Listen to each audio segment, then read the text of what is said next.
Merci bien pour ce temps de louange.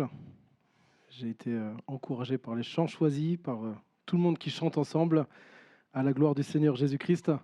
Et ça tombe bien parce que le message de ce matin nous encourage, nous invite aussi à continuer à rendre gloire au Seigneur Jésus-Christ. J'aimerais commencer en vous parlant d'un couple qui s'appelle Rachel et Liam. Vous ne les connaissez pas, enfin je ne pense pas. Un couple britannique. En 2021, il n'y a pas si longtemps, leur vie va basculer parce qu'ils apprennent qu'ils ont gagné les bons numéros du tirage de l'euro-million. Et en fait, c'est un couple qui jouait toujours les mêmes numéros et ils passaient par une plateforme qui jouait à leur place toujours les mêmes numéros. Ils n'avaient rien à faire. À chaque tirage, leur numéro passait depuis des années, des années, des années. Et puis un jour, ils apprennent que ça y est, c'est le bon tirage. Ça y est, ils reçoivent un SMS qui leur annonce qu'ils ont gagné 182 millions de livres sterling, ce qui fait un peu plus de 200 millions d'euros. Waouh! Quelques heures plus tard, un autre message sur leur téléphone. Nous vous informons qu'il n'y avait pas suffisamment d'argent sur votre compte pour pouvoir payer le ticket de votre dernière mise. Le ticket ne peut donc pas être validé. Ils avaient oublié de remettre de l'argent sur ce compte qui permettait de payer chaque ticket. Vous imaginez dans quel état ils étaient? L'ascenseur émotionnel sur une journée. Alors j'ai lu une interview, ils avaient l'air de le prendre plutôt en rigolant. Moi, je trouve ça beau de leur part. Ils croyaient être riches, mais en fait, ils étaient pauvres. Ou en tout cas, ils n'étaient pas aussi riches que ce qu'ils imaginaient. Et voilà que c'est un des reproches que Jésus fait à l'Église que nous allons étudier ce matin, l'Église de Laodicée. Et c'est effectivement la dernière de cette série des 7 églises qu'on a étudiées depuis 7 semaines maintenant, 7 semaines, qui sont au chapitre 3 et au chapitre 4 du livre de l'Apocalypse. Vous pouvez déjà prendre votre Bible et puis regarder les chapitres 3 et 4 de l'Apocalypse. Si vous n'avez pas de Bible, il y en a dans le fond là-bas. Vous pouvez aller en chercher une. Si vous n'en avez pas du tout, vous repartez avec. On est content de vous l'offrir. Si vous en avez une chez vous, vous la laissez pour les autres du coup qui n'en auront pas. Apocalypse chapitre 3. Mais avant de lire le texte, pardon, juste quelques informations sur cette ville de Laodicée qui se targuait, cette église, pardon, cette ville qui se targuait de tout avoir, mais qui en fait n'avait rien. Et c'est le reproche que Jésus lui fait. Elle se croyait belle, mais en fait, elle ne l'était pas. Elle se croyait utile, mais en fait, elle était inutile. Et c'est le titre de cette prédication aujourd'hui, Laodicée, l'église inutile. On a vu dans toutes les églises jusqu'à présent qu'il y avait des églises très encourageantes, des églises un peu encourageantes et un peu décourageantes, et il y a l'église de Laodicée qui est très décourageante. Jean, qui écrit cet apocalypse, est en exil à cause de sa foi sur une île, l'île de Patmos, et puis voilà qu'il reçoit une révélation de Dieu à travers Jésus-Christ et un ange. Il reçoit une révélation pour les 7 églises qui sont pas très loin de là où il est actuellement. Vous voyez, on a Patmos ici, et puis Éphèse, Smyrne, Pergame, Thyatire, Sardes, Philadelphie et Laodicée sont les 7 églises à qui il doit transmettre la révélation qu'il a reçue. Laodicée, c'est la dernière ville de ce parcours. Et si on zoome encore un petit peu sur la ville de Laodicée, on se rend compte qu'elle n'est pas très loin de 2 autres villes, Hiéropolis et Colosse, dans une vallée très fertile, la vallée de Lycos. Mais le problème, c'est que cette ville de Laodicée était sur un plateau un petit peu au-dessus de la vallée, un endroit où il n'y avait aucun fleuve qui ne coulait. C'était une ville qui manquait d'eau. Et on verra tout à l'heure que ça a son importance. C'était aussi le lieu d'intersection de plusieurs routes importantes, un lieu de passage. C'était en fait, Laodicée, un centre commercial prospère de l'Empire romain. Il y avait dans cette ville de nombreuses banques, et il y a même un historien ancien qui dit que l'empereur Cicéron lui-même avait confié une partie de son or aux banques de Laodicée. C'était aussi une ville qui avait une manufacture très importante d'un produit rare qui était de la laine noire. Ils avaient réussi, à force de faire des croisements de moutons, d'avoir une laine de très bonne qualité, noire, qui était aimée par l'ensemble de l'Empire. Et donc, c'était une ville qui s'était enrichie avec cette industrie. C'était aussi une ville qui avait une particularité parce qu'il y avait une école de médecine dans cette ville et elle était très connue pour un produit, une sorte d'onguent, une pommade pour les yeux, pour les oreilles qui était utilisée et qui guérissait des problèmes pour les yeux. Même Aristote a parlé dans ses écrits de l'onguent de Phrygie, la Phrygie étant la région juste à côté de Laodicée, et il semble que ce soit de ce même onguent dont on va parler aujourd'hui. Bref, une ville très riche. Une ville tellement riche que quand elle a eu un séisme en 17 après Jésus-Christ, la ville a été complètement détruite. Et à ce moment-là, ils ont reçu des aides de l'Empire pour pouvoir reconstruire leur ville. Mais quelques années plus tard, en 60 après Jésus-Christ, il y a eu de nouveau un séisme qui a détruit la quasi-totalité de la ville. Et cette fois, ils ont réussi à tout reconstruire sans même avoir besoin de l'aide de l'Empire. Nous sommes riches, nous pouvons nous débrouiller tout seuls. Alors c'est une ville dont on a assez peu de traces, mais voilà quelques archéologies de la ville de Laodicée. On y voit quelques anciens monuments. Et donc, pas très loin de cette église, donc il y avait cette église sœur, les deux églises sœurs, les églises de Colosse et de Hiérapolis. Et puis, si on lit l'Épître aux Colossiens, on se rend compte que Paul parle de l'église de Laodicée et de Hiérapolis. Probablement qu'ils fonctionnaient ensemble et qu'ils avaient des liens entre eux. On pense très probablement que ce soit une église qui a été fondée par Épaphras, lui-même disciple de Paul quand il était à Éphèse. Épaphras avait probablement été enseigné, formé par Paul et après envoyé à Colosse pour fonder l'église de Colosse, puis de Hiérapolis et de Laodicée. Donc une ville prospère, une église prospère, probablement une situation enviée par beaucoup de monde. Et pourtant, c'est l'église qui ne reçoit aucun encouragement de la part de Dieu. Vous imaginez recevoir une lettre du Seigneur Jésus lui-même et dedans aucun encouragement, que des reproches. Ça ferait mal, non ?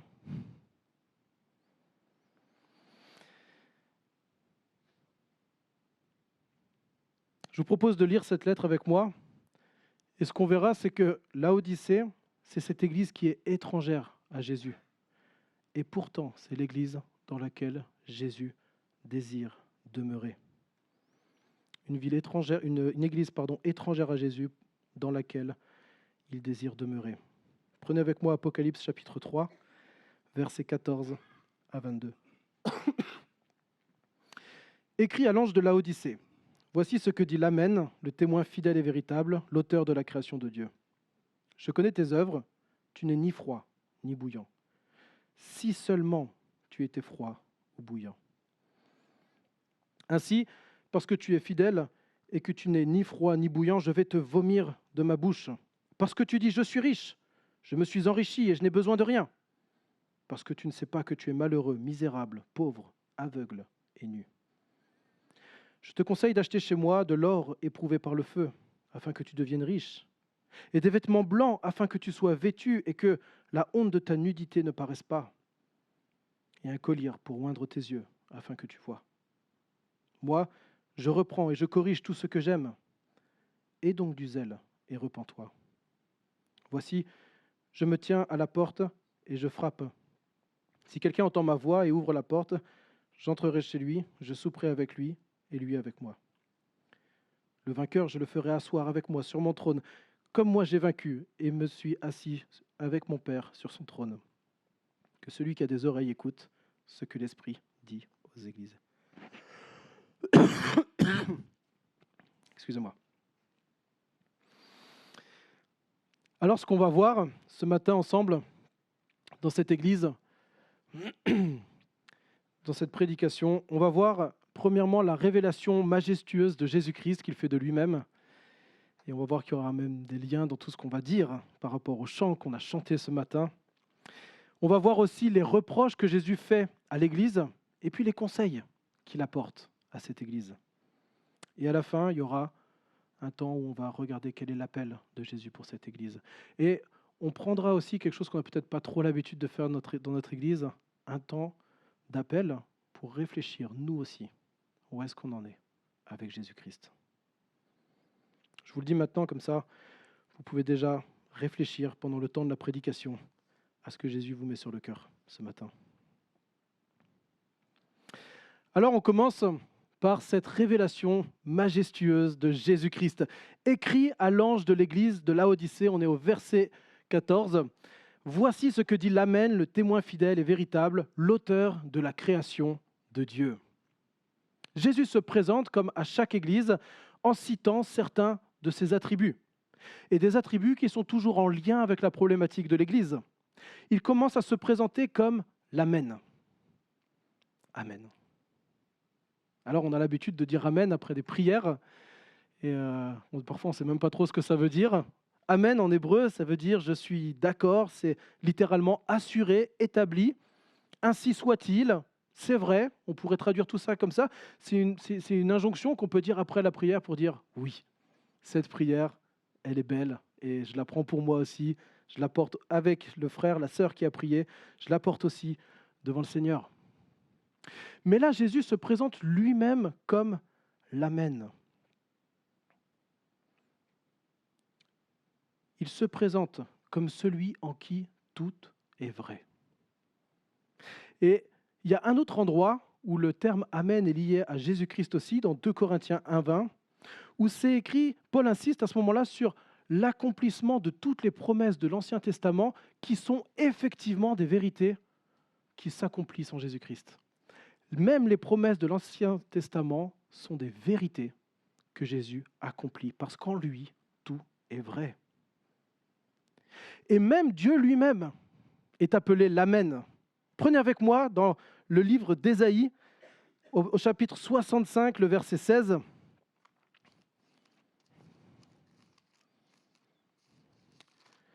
Ésaïe, chapitre 65, verset 16.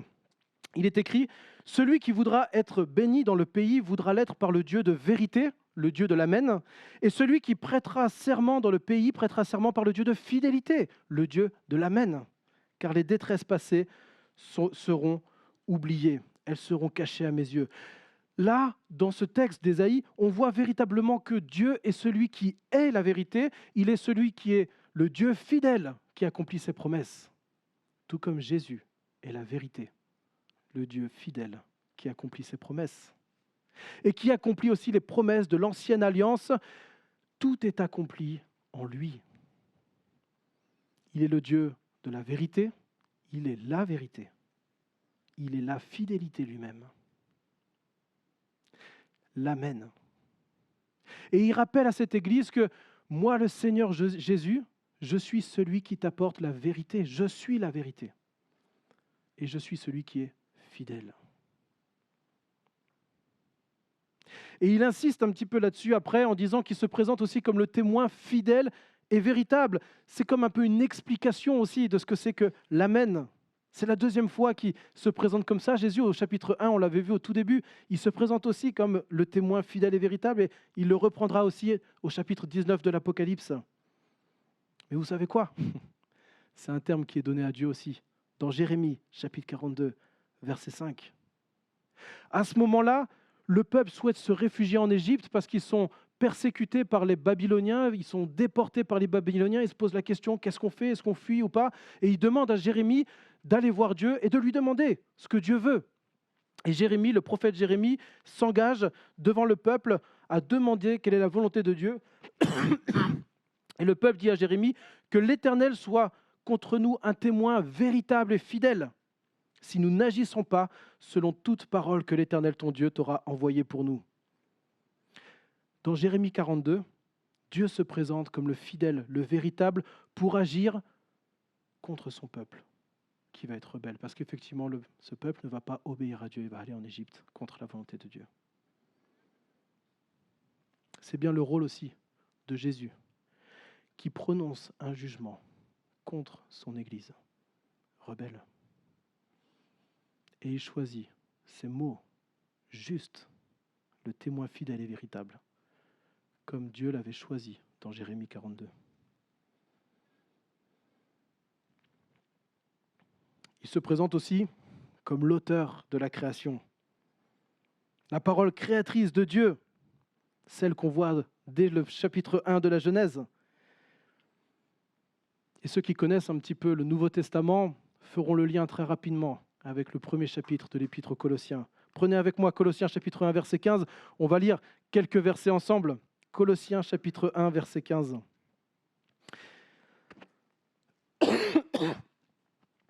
Il est l'image du Dieu invisible, le premier-né de toute la création. Car en lui, tout a été créé dans les cieux et sur la terre, ce qui est visible, ce qui est invisible, trône, souveraineté, principauté, pouvoir, tout a été créé par lui et pour lui. Il est avant toute chose et tout subsiste en lui. Il est la tête du corps de l'Église. Il est le commencement, le premier-né d'entre les morts, afin d'être en tout le premier. Car il a plu à Dieu de faire habiter en lui toute plénitude et de tout réconcilier avec lui-même, aussi bien ce qui est sur la terre que ce qui est dans les cieux, en faisant la paix par lui, par le sang de la croix. Jésus est présenté à Colosse, dans l'église voisine, comme à Laodicée ici, comme celui qui a l'autorité suprême sur toute la création, celui qui est à l'origine de toute la création. C'est donc un hymne à Jésus qu'on a ici, le ressuscité, celui qui est la vérité, le Créateur puissant. Et c'est pas étonnant, merci beaucoup. C'est pas étonnant que Jésus prenne le temps de rappeler ces vérités à l'église de Laodicée, comme à Colosse. Parce qu'on sait que quand on regarde la ville de Colosse, il y avait des problèmes de faux enseignements dans cette église. Et il y avait des gens qui remettaient en question la divinité de Jésus, qui remettaient en question la personne de Jésus. Et l'église sœur de Laodicée, à 10 km de là, avait été probablement impactée par ça. Alors Jésus prend le temps de leur rappeler: je suis l'auteur de la création. Je suis le Dieu Tout-Puissant. Et il prend ces expressions qu'on retrouve dans l'Ancien Testament pour parler de Dieu, il se les approprie pour montrer sa divinité. Parce que l'église de Laodicée avait très probablement besoin de réentendre ces réalités. Voilà comment Jésus se présente dans toute sa gloire à l'église de Laodicée. Une église qui avait tellement besoin de remettre Jésus à sa juste place. Et vous savez, je crois qu'il est beaucoup plus facile que ce qu'on peut imaginer de ne pas donner à Jésus la gloire qu'il mérite dans l'Église. C'était un problème pour Laodicée, pour l'Église de Colosse aussi. Mais on peut tellement facilement, nous aussi, voler la gloire de Christ. Il suffirait que des responsables d'Église attribuent la réussite potentielle de l'Église à eux et pas à Christ. Il suffirait que dans l'Église, il y ait un enseignement qui mettrait en avant un tas de traditions plutôt que la vie, la mort et la résurrection du Christ. Il suffirait qu'un chrétien de l'Église ne donnerait pas à Christ l'honneur et la joie de la réussite de son ministère et de son service pour Dieu. Et un des objectifs du livre de l'Apocalypse, il est aussi de nous replacer devant Jésus, à qui revient toute la gloire, jusqu'au jour où il rendra cette gloire au Père. Mais quand on lit l'Apocalypse, la gloire du ressuscité est omniprésente. L'église de Laodicée avaient écarté Jésus. Et on le verra après, Jésus était même dehors. Il doit être le centre de notre foi, le centre de notre vie d'église, de nos croyances. C'est à lui que nous devons l'amour, l'adoration, l'abnégation, parce qu'il est fiable. Il est le témoin fidèle et véritable, pleinement Dieu.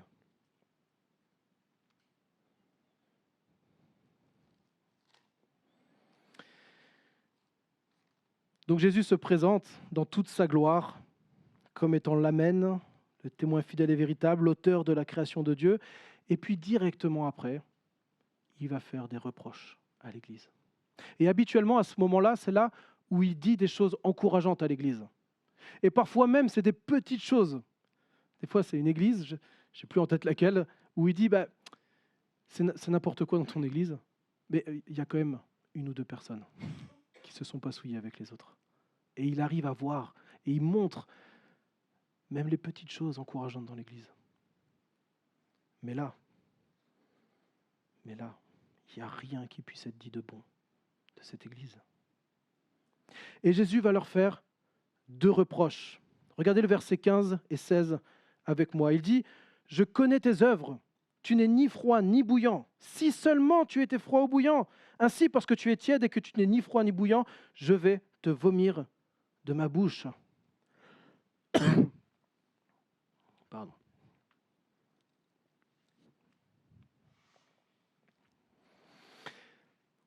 Je crois que c'est un des versets qui est le plus souvent mal interprété. Et on entend souvent, je l'ai même dit moi-même plusieurs fois, que ce texte s'oppose au compromis. En gros, soit tu es bouillant avec Dieu, tu es à fond avec Dieu, soit tu es froid, tu es loin de Dieu, mais s'il te plaît, sois pas entre les deux, quoi. Comme si Jésus préférait qu'on soit loin de Dieu, froid, qu'entre les deux.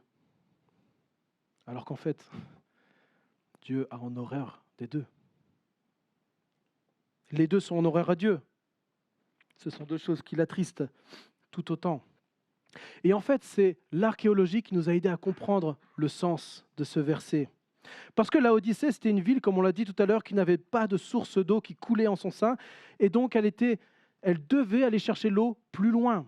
Alors il y avait 2 grandes villes, pas très loin, Hiérapolis, Colosse, qui toutes les 2 avaient des sources d'eau. Et la première, Hiérapolis, elle avait des sources d'eau particulières, des sources d'eau chaude. On estime à peu près qu'elles sortaient, elles existent encore aujourd'hui, elles sortaient à peu près à 80 degrés. C'est très chaud, il ne faut pas aller se baigner par 80 degrés, ok ? Mais quand elles passaient par une série de cascades qu'on voit encore aujourd'hui, elles arrivent à 35 degrés. Pas mal, non ? Alors vous avez ici, juste à côté de l'ancienne Hiérapolis, la ville en Turquie s'appelle maintenant Pamukkale. Et il y a effectivement ces sources d'eau chaude qui donnent franchement envie d'y aller, non ? C'est pas très bien, j'ai regardé, c'est pas très loin en avion. Il faut aller jusqu'à Istanbul, après on fait un changement. Du coup, hier soir, j'étais là, mais c'est incroyable comment on fait. Bref. Mais c'est un endroit qui est connu, en Turquie en tout cas, pour les bienfaits, pour la santé, pour la détente de ces sources d'eau chaude. Alors moi, j'ai jamais été dans des sources d'eau chaude, mais il paraît que c'est hyper agréable d'être dehors, parfois même quand il fait froid, et on rentre dans l'eau chaude là, et ça détend, quoi. Et on sait que c'est bon pour les rhumatismes, pour différentes problématiques du corps. C'était des sources d'eau qui étaient intéressantes.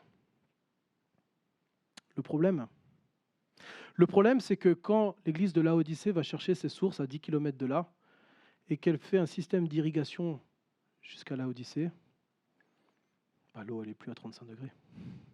Elle arrive et elle est tiède. Qu'est-ce qu'on fait avec de l'eau tiède ? C'est pas si agréable qu'un bain d'eau chaude. On peut la boire ? Non.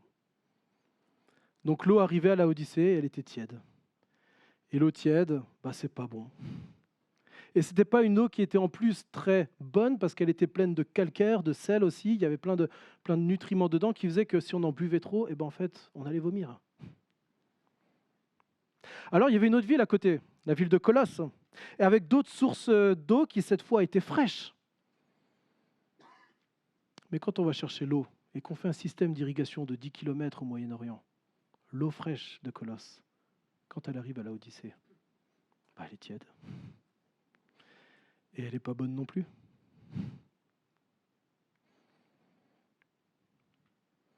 Vous avez ici une photo qui reste aujourd'hui de ce système d'irrigation qui existait à Laodicée pour aller chercher l'eau. Il y avait même des systèmes de filtres. Alors c'est un peu large comme filtre, mais il y avait quand même des systèmes de filtres qui étaient mis. Bref, Laodicée était condamnée à avoir une eau fade. Soit ça venait des sources d'eau chaude qui étaient utiles à Hiérapolis, mais inutiles à Laodicée. Soit c'était les sources d'eau froide de Colosse qui étaient utiles là-bas, mais inutiles à Laodicée. Et cette ville était connue, malgré sa richesse, pour une eau tiède, ni froide, ni bouillante, qui ne servait à rien. Une eau qui pouvait faire vomir si on en buvait trop. Alors évidemment, quand Jésus dit « Mais tu n'es ni froid ni bouillant, tu es tiède, je vais te vomir de ma bouche », bien sûr que ça leur parle à l'église de Laodicée. Parce que c'est le premier reproche qu'il fait, tu es une église qui est inutile.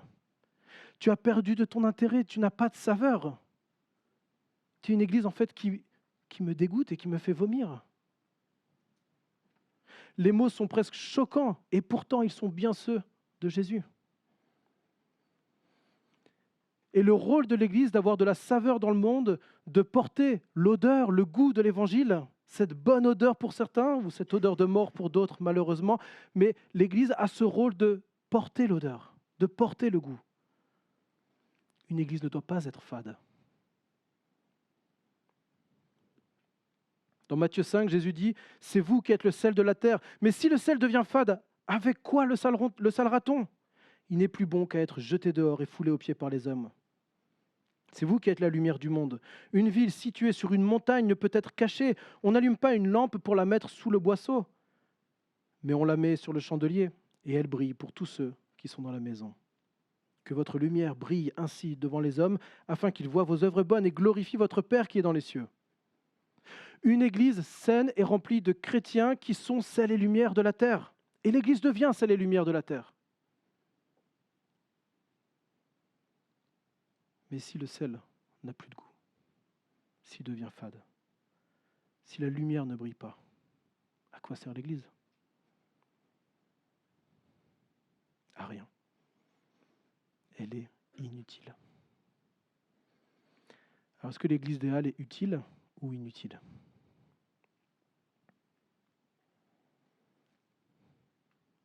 On vous rappelle cette vision de l'église, ce rêve qu'on a de l'église.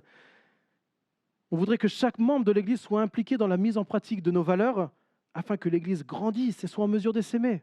On rêve que notre église ne devienne jamais fade et inutile, comme c'était le cas de Laodicée. Nous voulons réussir l'implantation de l'église au cœur de la ville d'Amiens. Nous rêvons que d'ici 2030, même que notre église puisse être indépendante financièrement et déjà commencer un essaimage d'une autre église. Ça, c'est notre rêve en tant qu'église des Halles, parce qu'on ne veut pas devenir tiède. On ne veut pas devenir fade. On ne veut pas perdre notre saveur. On ne veut pas être inutile. Alors on a ce projet. On le tient. On prie pour ça.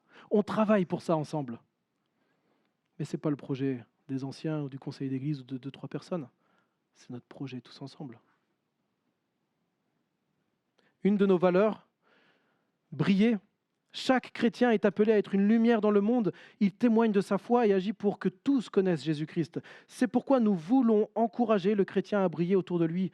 Ainsi, notre Église deviendra une lumière pour la ville. Chaque chrétien est appelé à être une lumière dans le monde. Mes amis, si on ne veut pas être une Église tiède, une Église à vomir, alors nous portons la responsabilité individuellement et en Église d'être une lumière pour la ville d'Amiens. Et j'entends parfois des personnes dire « Ouais, moi, ce n'est pas mon job, c'est celui des autres. » Est-ce que ce ne serait pas le début d'une Église tiède ? Bien sûr, il y en a pour qui c'est un défi plus grand, plus gros, d'être une lumière dans le monde que pour d'autres. mais c'est la responsabilité que nous portons tous. Alors je vous lance un défi. Et je nous invite, au moins chaque matin, à demander à Dieu, Seigneur, comment je peux avoir de la saveur pour toi aujourd'hui? Montre-moi comment je vais pouvoir être utile pour toi.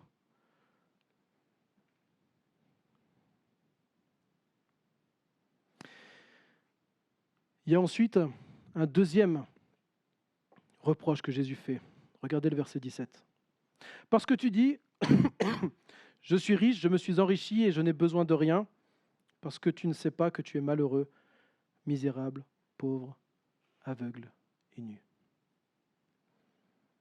Vous voyez ici le problème? Le problème de l'arrogance de cette Église. Jésus leur reproche leur arrogance. Je suis riche, je n'ai besoin de rien. C'est quoi? Pauvre folle, une Église qui dirait ça. Ne sais-tu pas que Dieu peut intervenir à tout moment et t'enlever tes richesses? Ne sais-tu pas que la vraie richesse ne consiste pas à avoir des beaux locaux, des beaux projets, une bonne réputation ou un super conseil d'anciens ou d'église, une belle présence sur Internet? La vraie richesse, Paul nous dit ce que c'est. C'est la piété. C'est de rester proche du ressuscité. Ce que l'église de Laodicée avait oublié. Parce qu'il était loin, Jésus.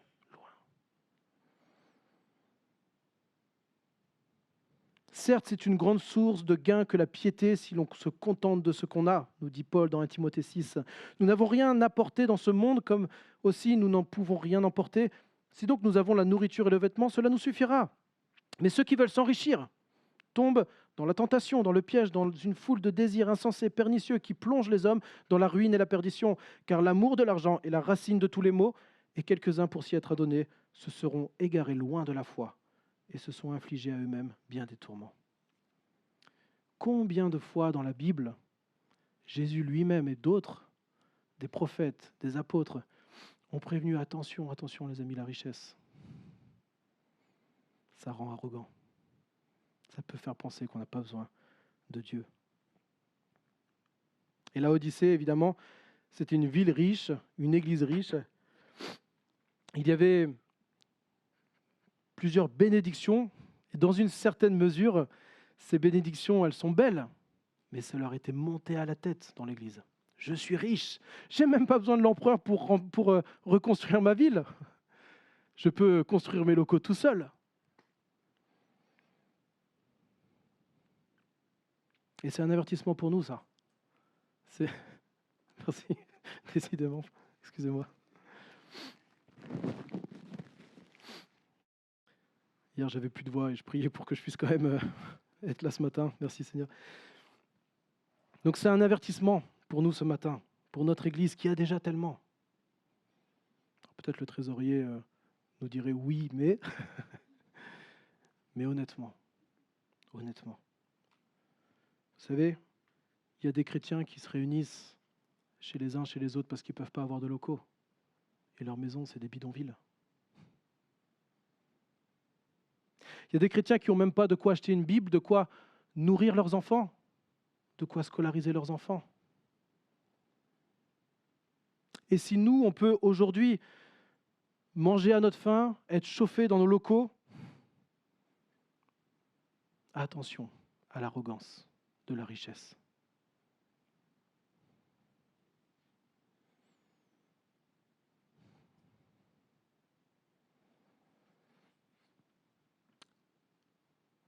Alors, ce n'est pas des petits reproches que Jésus fait à cette Église. Mais il ne s'arrête pas là. Il va continuer et maintenant il va donner des conseils. Le tableau n'est pas très glorieux, mais il dit ok, ça peut ne pas s'arrêter là. Et voilà comment il continue. Il va donner 3 conseils pour cette Église. Au verset 18, il commence en disant « Je te conseille d'acheter chez moi de l'or éprouvé par le feu afin que tu deviennes riche. En gros, achète-moi de l'or et tu seras vraiment riche. » Attendez, c'est une église déjà qui avait tout l'or de l'Empire ou presque. C'est une église à qui Jésus reproche d'être riche. Et là, il dit, viens, continue à acheter de l'or. Pourquoi? Pourquoi est-ce que quand j'achète, je suis plus riche? Moi, quand je regarde mon compte en banque, si j'achète des trucs, en général, c'est l'inverse qui se passe. Tout le temps, d'ailleurs. Sauf peut-être si c'est un investissement.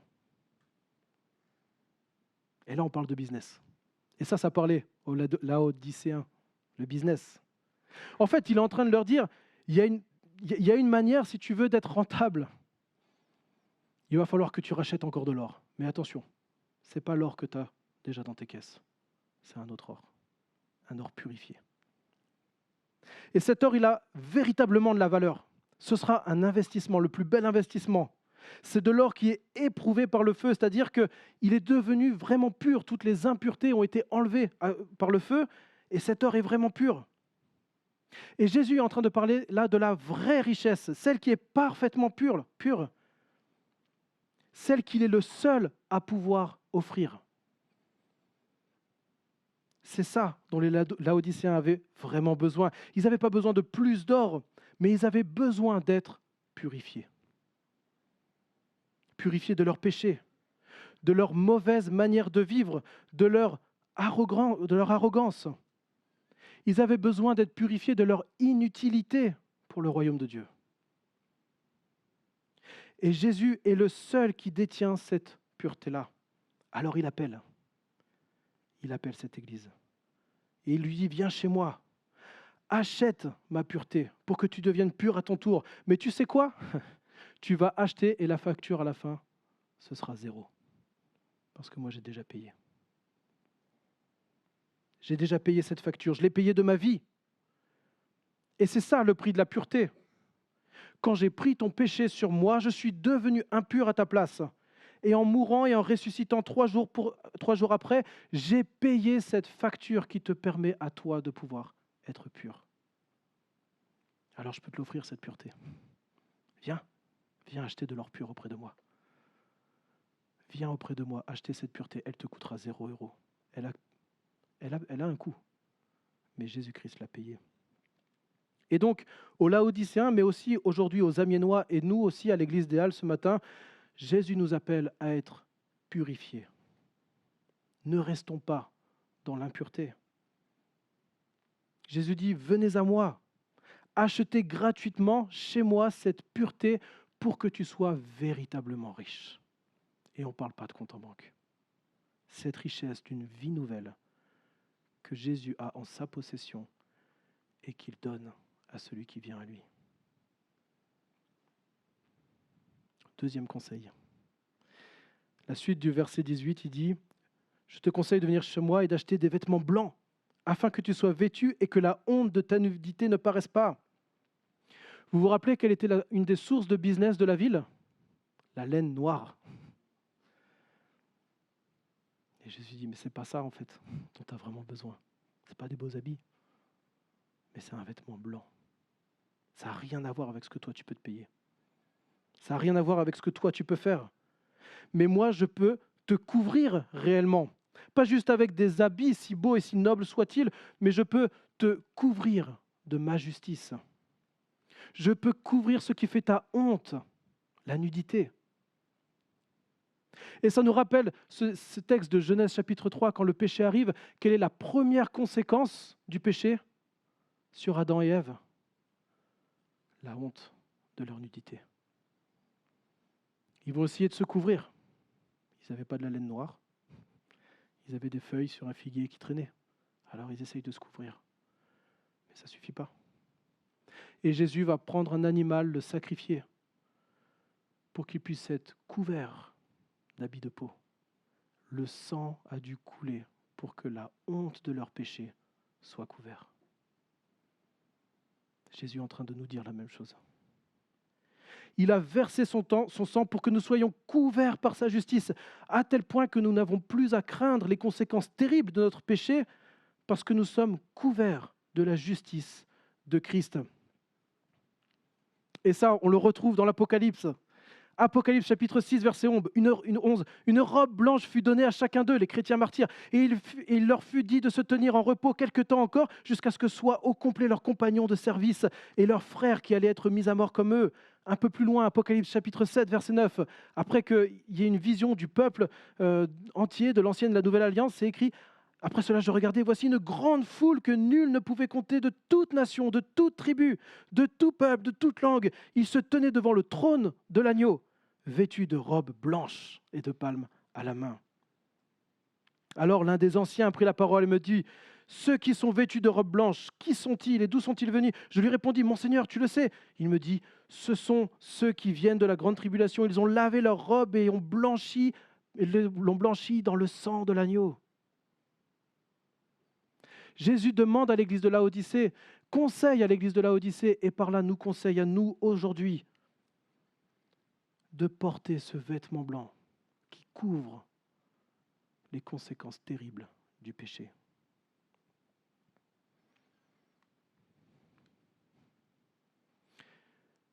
Jésus peut nous purifier. Jésus peut couvrir notre péché. Et la suite, le troisième conseil qu'il donne, au verset 18, à la fin du verset 18, il dit « Achète chez moi un collier pour oindre tes yeux afin que tu vois. »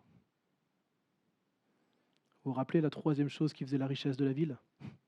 Cette pommade pour les yeux très connue, qui faisait la fierté de la ville. Jésus leur dit « Mais vous êtes aveugles, les amis. Tu peux mettre toute la pommade que tu veux. Peut-être tu auras moins mal aux yeux. Mais tu restes aveugle. Tu restes dans les ténèbres. » Et ce n'est pas un onguent qui changera quoi que ce soit, parce que là, Jésus est en train de parler d'une vraie cécité, du vrai problème. C'est cet aveuglement spirituel qui nous empêche de voir qui est Jésus réellement.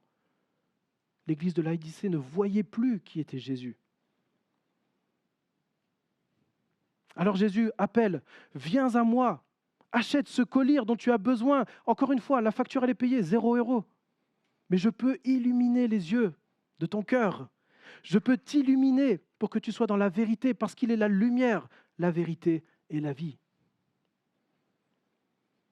Il en a déjà sauvé beaucoup, une multitude de personnes en robe blanche, nous dit l'Apocalypse.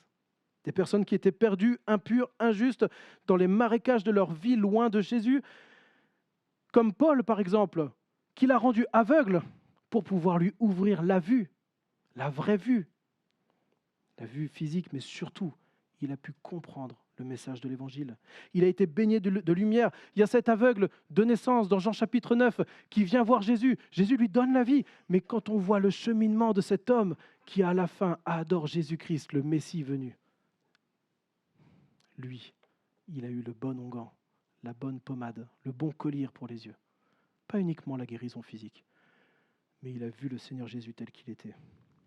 Alors voilà ces 3 conseils que Jésus donne à l'Église et nous donne aujourd'hui pour que nous puissions devenir ses enfants bien-aimés, pour que nous ne soyons pas inutiles devant lui, pour que nous ne soyons pas des chrétiens qui auraient oublié qui était Jésus-Christ.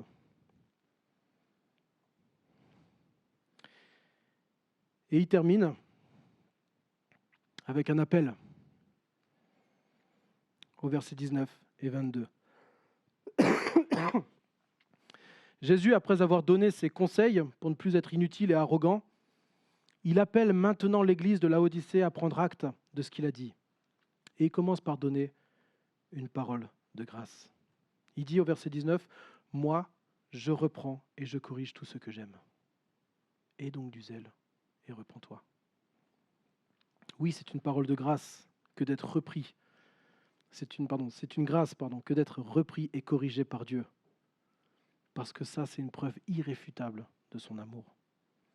Proverbe 3,12 nous dit « Car l'Éternel réprimande celui qu'il aime, comme un père l'enfant qu'il chérit. » Et Hébreux 12 nous parle de cette souffrance qu'il nous faut supporter venant de Dieu, parce qu'elle est là pour nous corriger, parce que Dieu veut prendre soin de nous. Jésus souhaite corriger l'église de Laodicée avec douceur, mais aussi avec fermeté, avec grâce, mais aussi avec vérité. Et c'est ainsi qu'il souhaite aussi nous reprendre, notre église, ou nous peut-être individuellement, si nous nous sommes égarés, et si Jésus ne fait plus partie de notre vie, ou ne fait pas partie de notre vie.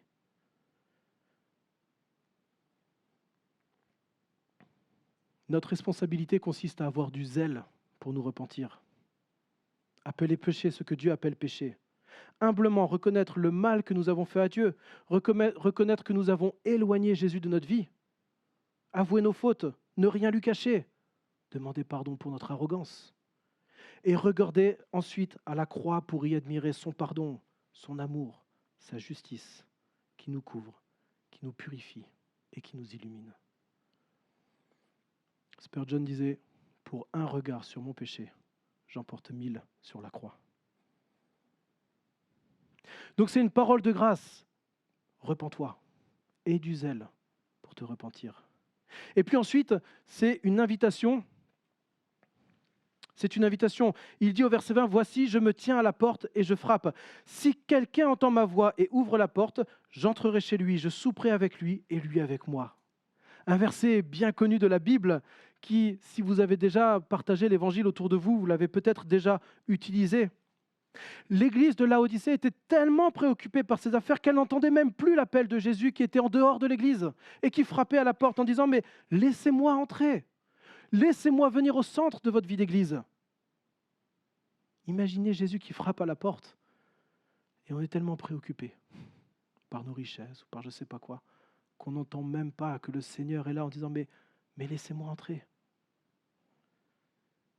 Et c'est un appel qui est individuel parce qu'il dit « Je me tiens à la porte, si quelqu'un entend ma voix. » Si quelqu'un entend ma voix. Et je prie que nous puissions aujourd'hui, chacun individuellement, si nous entendons la voix de Jésus, parce que peut-être Jésus est en dehors de nos vies, ou peut-être que Jésus, on l'a mis en dehors de notre vie, bien qu'étant chrétien, alors je prie pour que cet appel de Jésus puisse être présent pour nous aujourd'hui, maintenant, et que nous répondions à cet appel.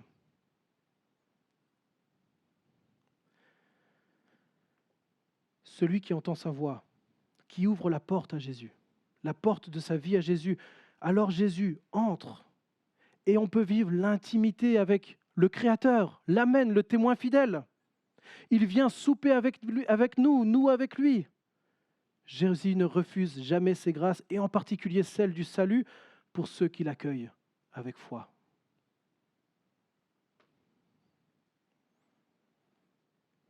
Dans Jean 6, Jésus dit « Je ne mettrai point dehors celui qui vient à moi. »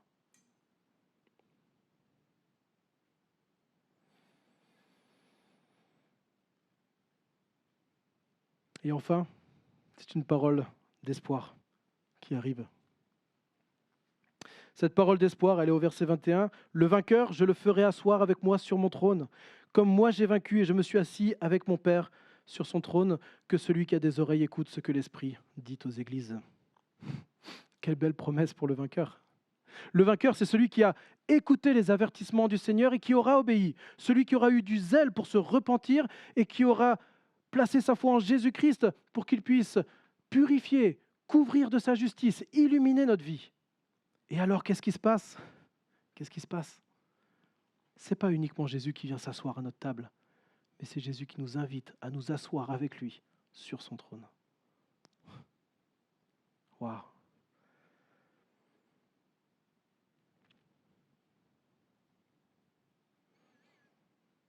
Alors on va s'arrêter là pour cette prédication. Il n'y a pas de conclusion. Mais simplement, si ces paroles font écho pour toi ce matin, si tu te sens repris, si tu as envie effectivement de vivre avec Jésus qui est au milieu de toi, au milieu de ta vie, ne le laisse pas en dehors. Parle-en avec un chrétien dans l'église qui pourra t'accompagner, qui pourra vivre ce cheminement avec toi, pour que tu ne restes pas étranger à Jésus-Christ, mais pour qu'il vienne demeurer en toi. Ne soyons pas inutiles pour Dieu. Ne soyons pas arrogants devant Dieu. Dieu veut nous purifier. Il a couvert la honte de notre péché par son sang. Il veut illuminer notre vie pour nous faire asseoir avec lui sur son trône glorieux. Amen.